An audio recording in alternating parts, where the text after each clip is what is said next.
इमरान खान जिंदाबाद, इमरान खान जिंदाबाद, जोर से बोलो। পাকিস্তানি অফিসিয়ালদের দাবি অনুযায়ী 3টি রাফাল, একটি সুখোই 30 MKI এবং একটি MiG-29 শুটডাউন করেছে তারা। এখানে 3টি রাফালের বদলে 2-1টি মিরেজ 2000 হতে পারে।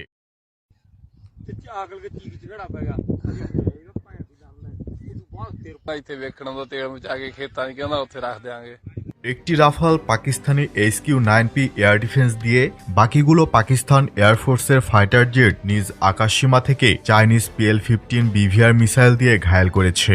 ভূপাতিত ইন্ডিয়ান জেটগুলো তাদের এয়ার স্পেসে কমব্যাট পেট্রোলরত অবস্থায় ছিল। যারা চাইনিজ এয়ার ডিফেন্স নিয়ে সন্দিহান ছিলেন তারা ধরে নিতে পারেন যে এগুলো নিশ্চিতভাবে চীনা এয়ার ডিফেন্সের কাজ।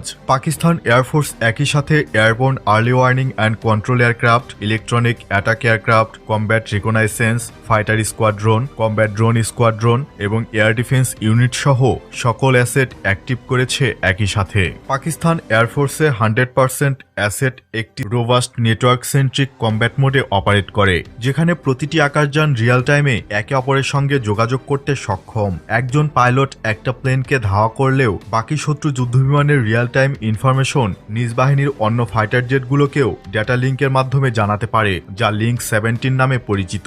আর এখানেই ইন্ডিয়া কুপকাত। তারা ওয়েস্টার্ন এবং রাশিয়ান প্ল্যাটফর্ম অপারেট করে। রাশিয়ান অরিজিনের ফাইটার জেট যেমন সুখোই মিগ ইউজ করে TKS-2, অন্যদিকে ফ্রেঞ্চ ফাইটার জেটগুলো ইউজ করে আমেরিকার সাথে jointly develop NATO standard link 16। এই দুটো ডাটা লিঙ্ক কখনোই একই সাথে ইন্টিগ্রেট করা সম্ভব না, কারণ ফ্রান্সের লিঙ্ক 16 এর সাথে রাশিয়ান TKS-2 ইন্টিগ্রেট করবে না জানিয়েছে শুরুতেই। ফলে ইন্ডিয়ান এয়ারবোর্ন রাডার এয়ারক্রাফটের মধ্যস্থতা ছাড়া দুই যুদ্ধবিমানের পাইলট একে অপরের সাথে ইনফো শেয়ার করতে পারেনি। কিন্তু প্রবলেম হলো ব্রুটাল পাকিস্তানি ইলেকট্রনিক অ্যাটাকে ইন্ডিয়ান নেট্রা AEW&CS কাবু ছিল, আর ভারতের ব্যবহৃত রাশিয়ান A-50 তো রাফালের সাথে কমিউনিকেটই করতে পারেনি। ফলাফল লেজে গোবরে অবস্থা।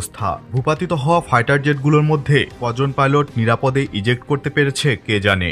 যুদ্ধক্ষেত্রে নিজেদের কৃতিত্ব আর শত্রুর ক্ষয়ক্ষতি বাড়িয়ে বলায় প্রথা। তারপরও এখন পর্যন্ত প্রচারিত খবরে ভারতের আক্রমণে পাকিস্তানের যে ক্ষতি এবং পাকিস্তানের পাল্টা আক্রমণের যে দাবি তা যদি অর্ধেকও সত্যি হয়, তাহলে এটি ভারতীয় প্রতিরক্ষা সক্ষমতার ওপর একটি বড় চপেটাঘাত। শুধু ফিল্ম ইন্ডাস্ট্রি দিয়ে যুদ্ধ জিতলেই যে জীবন চলে না, আশা করি ভারতীয় নীতি নির্ধারকরা তা অনুধাবন করতে পারবে।